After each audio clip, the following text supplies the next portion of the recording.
So I think there are a couple of key challenges that the European Union institutions are going to be facing in the coming years in terms of how to really implement some of these ideas around gender and racial equality.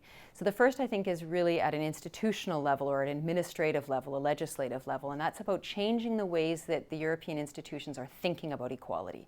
Right now, the general tendency is to think about equality in a single sort of siloed or category like gender equality, racial equality, religious equality.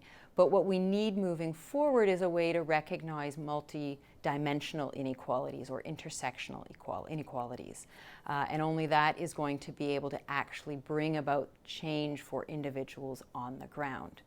But I think that gets further complicated by the realities in some of the member states. And in particular, I'm thinking of two things. The first is just the continuation of crisis over the past years, moving from financial crisis through refugee and migrant crisis, Brexit, and then COVID-19. All of these things have been very, very challenging to the state, and the states have been faced with all sorts of difficult decisions, particularly around austerity measures, which we know tend to hit the marginalized communities most.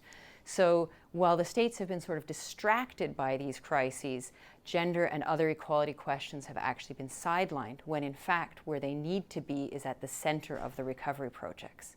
However, and this is sort of the third big challenge, is that the political leanings of some of the member states right now with right-wing governments are actually not interested in really looking towards those liberal policies of equality.